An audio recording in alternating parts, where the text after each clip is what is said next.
Hello అండి. నేనైతే పప్పు చెకోడీలు చేస్తున్నాను. కానీ నేను ఒకటి అనుకుంటే ఒకటి జరిగిపోయింది. అదేంటో వీడియో ఎండింగ్ వరకు చూడండి మీకే అర్థమవుతుంది. ఫస్ట్ అయితే నేను శనగపప్పునైతే ఒక గంట సేపు నానబెట్టేసుకున్నాను. ఆ నానిన తర్వాత ఒక క్లాత్‌లో అయితే పెట్టేసుకొని తడి లేకుండా ఫ్యాన్ గాలికి ఆరబెట్టేసుకున్నాననమాట. ఇంకా గ్యాస్ మీద ఒక గిన్నెలో వాటర్ తీసుకొని అవి వాటర్ మరిగిన తర్వాత దాంట్లో ఉప్పు కొంచెం, కారం కొంచెం వేసుకోండి.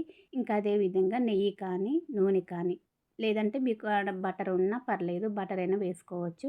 ఇంకా అవి మరిగిన తర్వాత దాంట్లోకైతే బియ్యపు పిండి, మైదా పిండి వేసుకోవాలి. ఒక్కొక్క కప్పే తీసుకున్నానండి. ఒక కప్పు బియ్యపు పిండి, ఒక కప్పు మైదా పిండి అయితే తీసుకున్నాను. నేను బియ్యపు పిండే కొంచెం ఎక్కువగా తీసుకున్నాను.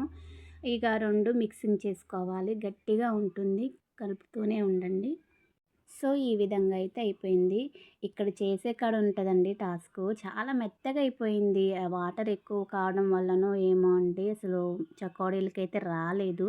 ఏదో ఒక రకంగా అయితే చేసేసాను. ఇంకా మా పిల్లలు కూడా హెల్ప్ చేశారనమాట. ఇంకా చూడండి మెత్తగా వచ్చేసాయి. సో, టేస్ట్ అయితే చాలా బావుంది. కానీ చకోడీలు గట్టిగా ఉంటాయి కదా! నాకైతే మెత్తగా వచ్చేసాయన్నమాట. మీకు కూడా ఇలాగే జరుగుంటే కామెంట్ చేయండి. లైక్ చేయండి.